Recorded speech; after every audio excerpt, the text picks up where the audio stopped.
Thanks very much for staying with us. Time now for Eye on Africa with me, Georgia Calvin-Smith. Tonight, there will be no mercy, ominously warns Ethiopia, as the clock runs down on a deadline for surrender issued to Tigrayan leaders. Federal troops have been battling fighters from the northern region for almost 3 weeks now. Also, in a blow to a culture of impunity for men and militia of violence in DR Congo, a former warlord sentenced to life in prison for war crimes. A military court found NDC founder Sheka guilty of murder, sexual slavery, and the use of child soldiers. And the head of African football has been banned from the sport for 5 years. Ahmad Ahmad's been suspended for corruption. It comes just months before elections for the body, and the Malagasy had looked set for re-election. But first, a 72-hour deadline issued by Ethiopia on Sunday is running out as its forces prepare to ramp up attacks on the northern region at war with the federal government. Officials claim that Tigray leaders are hiding out in the city of Mekele and have warned people living there that there would be no mercy once an offensive is launched. Rights groups have reminded Addis that deliberately attacking civilians could constitute a war crime. Our correspondent Maria Gerth-Nicolescu has more.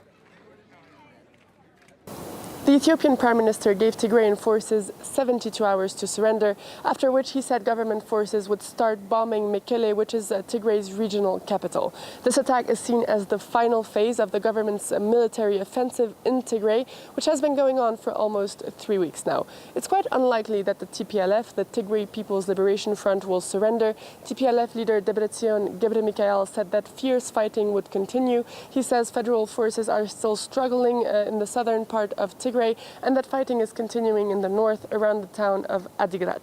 The government is accusing the TPLF of destroying an airport in Aksum, which is a historic and touristic city because of its religious heritage. A government spokesperson said on Monday that federal forces were now about 50 kilometers away from Mekele, and residents in Mekele were urged to save themselves before the fighting begins. The conflict has already displaced thousands of people, but humanitarian organizations are still not allowed to access the Tigray region. 30,000 Ethiopians have already fled to neighboring Sudan since the fighting began. The information about the ongoing humanitarian crisis in Tigray and about the fighting is still very difficult to verify because telecommunications are still shut down in the region. Well, as mentioned by Maria, communications have been down in Tigray almost since the conflict began on November 4th.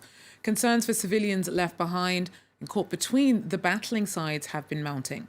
For the first time in weeks, independent journalists have managed to capture images from inside the conflict zone.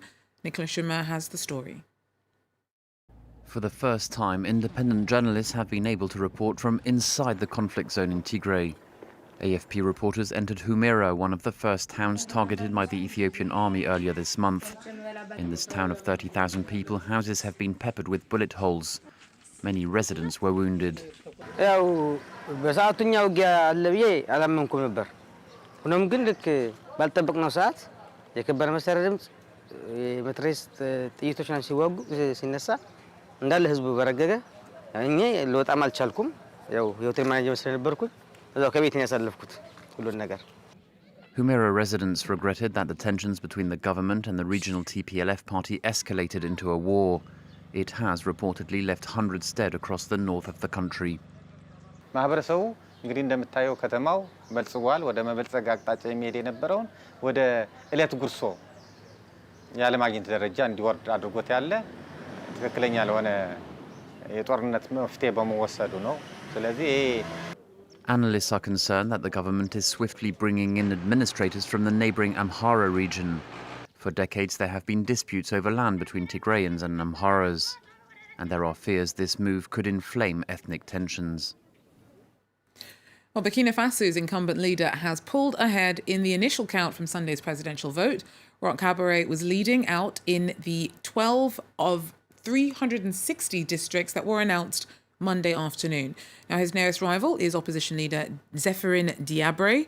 The Electoral Commission is due to publish more results on Tuesday. A tight race is expected, and candidates will head to a second round if no hopeful gains more than 50% of ballots.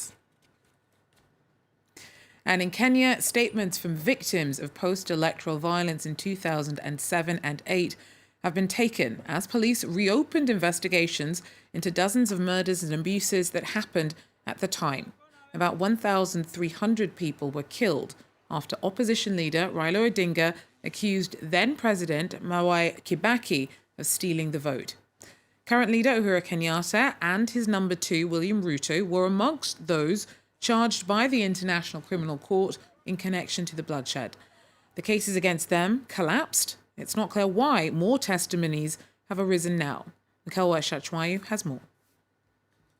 Kenya's police are reviving investigations into killings, burning of homes, and forced evictions that took place following its 2007 election. The violence led to the deaths of more than 1,000 people, and more than 500,000 people fled their homes. The election was contested on ethnic lines, and much of the violence was ethnically targeted. The opposition leader at the time, Raila Odinga, accused the party of then-President Mwai Kibaki of rigging the polls and stealing victory. 6 people were charged by the International Criminal Court, including current President Uhuru Kenyatta and his deputy William Ruto. However, the cases were later dropped because of a lack of evidence. The head of the Directorate of Criminal Investigations has said today that his department has taken more than 100 statements from victims. It's not clear why they are being revisited now, but some political analysts say this is linked to a power struggle in the leadership ahead of elections due in 2 years' time. The deputy president, one through his supporters and himself, has linked the revival of cases, ICC cases, to an attempt to stop him from appearing on the ballot paper during the 2022 presidential elections. Initially, more than 5,000 cases linked to the 2007 post-election violence were brought before the police. However, police said that most of them could not be prosecuted due to various reasons, including lack of evidence. Rights groups say that this latest move still may not lead to the justice that victims have been waiting for. Mkelwa Shachwani there for us. To DR Congo now, where former warlord Ntabo Ntaberi, better known as Sheka, has been sentenced to life in prison.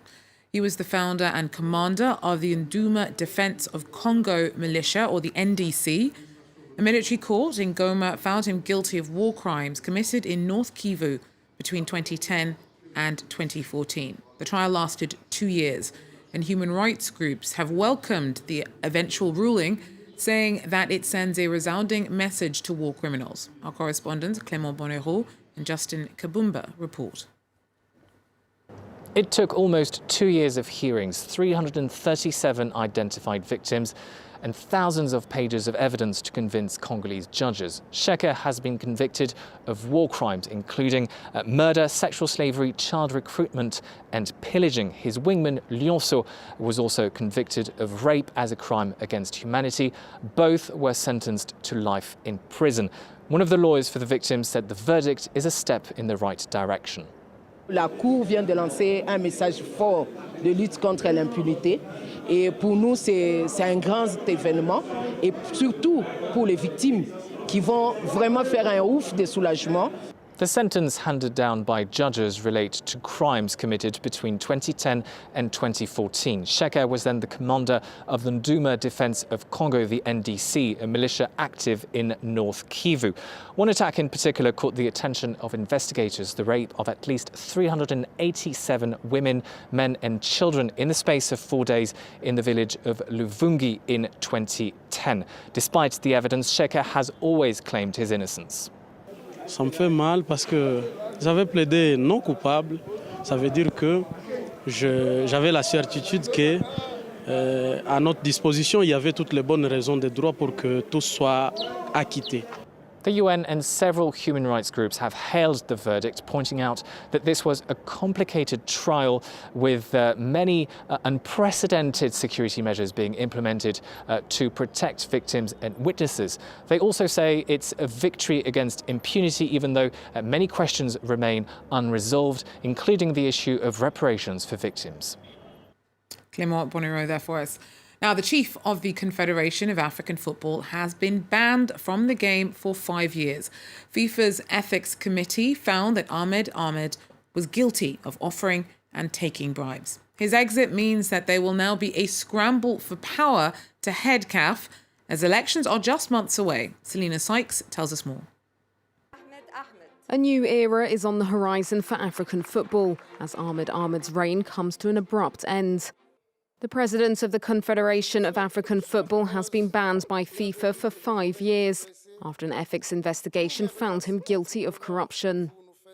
Mr. Ahmed had breached his duty of loyalty, offered gifts and other benefits, mismanaged funds and abused his position as the CAF president, pursuant to the FIFA Code of Ethics.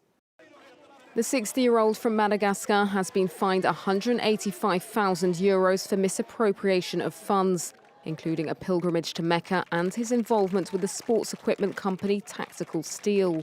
In a statement, CAF said FIFA's ruling means Ahmad is no longer able to exercise his responsibilities and that it had extended the interim position of Constant Omari. The vice president had already temporarily taken over the reins after Ahmad tested positive for coronavirus. Ahmad has been blighted by corruption allegations throughout his tenure, which he has repeatedly denied. In 2019, he was arrested during a FIFA Congress in Paris on the eve of the Women's World Cup. A few months earlier, CAF's former General Secretary wrote a letter to FIFA saying Ahmad had paid bribes to directors, misused funds and sexually harassed a number of employees. Ahmad had already been endorsed by 46 of Africa's 54 football associations for his CAF re-election bid in 2021. His suspension has now blown the race wide open. Well, that's it for Eye on Africa for now. Thanks for joining us, and do so again if you can. Take care.